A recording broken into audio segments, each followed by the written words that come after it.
they used to rip towels. Yeah? They used to hold towels. My father used to take a leather belt, rub it on my eyebrows. See, I had one of those ones, see?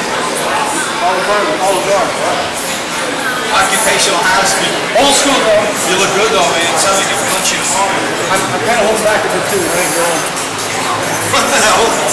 Bobby, you won your last 3 fights by knockout. Yes, sir. Right? How you doing? I'm Ricky Rotel. Oh, Ricky, hey, man. Nice to meet you. Nice to meet you, sir. You won your last 3 fights by knockout, right?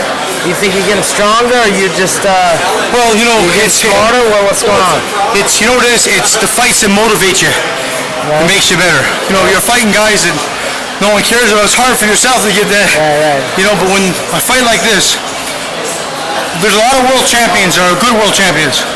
They never get a break to fight for the ring championship of the world. Yeah. When I prayed to God so hard for this fight, when I got it, it's like a spark of energy come through me. For this fight here? Yes, I feel so good. I'm over the moon. I wish the fight was tonight. This the best guy you fought. The best guy, I think he's the best guy in the world. You know, but this is a Cinderella story. Yeah. This is a real life Rocky Balboa. 51! I said in the press conference, America is a bad economic times right now. And people get caught up and everybody talks bad about fighters and just call them and that. The truth is, no one should pass their judgment until they've been in the ring. You know yourself, you know you're in a fight game. Of course. And this fight here is what America needs. It's a Garden State War, it's a Jersey fight. Two Jersey boys. And to fight the best in the world is an honor for me. And I'm going there to fight and win. I'm not just going there. I'm so happy to be here.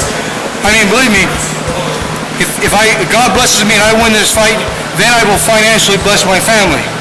But as right now, I'm not financially blessed in nothing. Yeah. So I'm not taking the fight, no disrespect, there's no other reason that I want to fight the best in the world. And Thomas ADAMEK is the best cruiserweight in the world. What's his record? 37-0 and 25 knockouts. Right. I know his whole career. I remember when he's fighting, come up in the amateurs. I remember being in Canada, listening about him. And I remember Paul Briggs' fights were classics. The man is a champion inside and outside the ring. And I respect him so much. And that's why I could train so hard for him, because I want to fight the best. If he was some kind of suck-up guy, I wouldn't really be bothered with it. You know what I mean? This guy, he's the best. And that's why he's blessed. Who have you been sparring for this fight?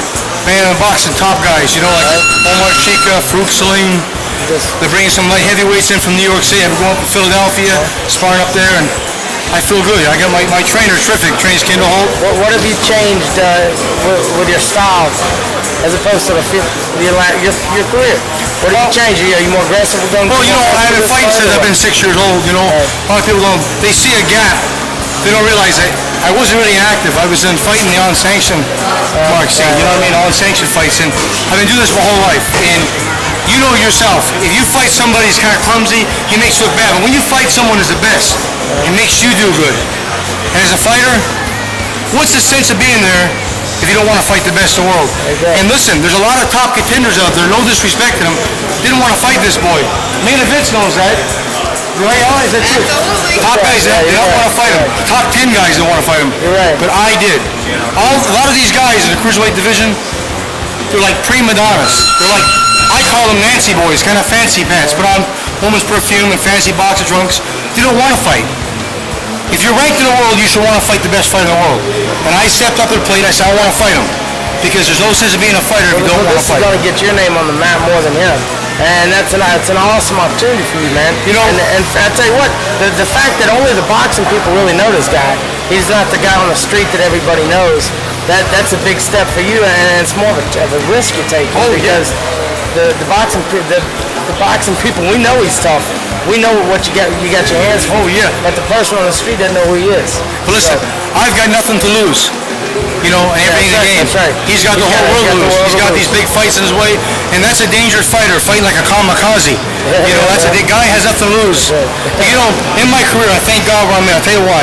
When I was young, and I would have gotten my shot like some of my family members did when they're young, my boy would not know it. But my boy Bobby's 13 years old. Is he fighting? And he fights too, and he trains, and he gets to share this with me. I got a great team, man. I got Mike Dole with me, you know, Matt Yano Elisa, my publicist. Since you were 6, you said. That's it, man. How many amateur fights you have? Oh, God, I had I have over 137, so I had a lot of pee-wee fights too, you know, when I was a kid. Played a long time, man. Had a lot of unsanctioned fights. Fought in Jersey? I fought, no, not in the amateur. Where were we fighting amateur? All Canada. I was from Canada. I come over this, I fought all through Texas when I was young, all through the South, Alabama. I was a kid, Tampa, Florida. Okay. I trained, you know, I trained with every top fighter in boxing, and I boxed over 20 world champions. I had the privilege to be with Eddie Futz when I was younger, you know, all these guys. And I take a little bit off everybody. Okay. And I thank God for it, man. Good. Hey, God bless you, my brother. Good luck to you. Hey, thank you for coming out, man. Thanks a lot, man. Hey, Bobby, you've done it. Can you do it? I'm sorry, Chuck. Yeah, thanks for having me in. You know, I'm going to see,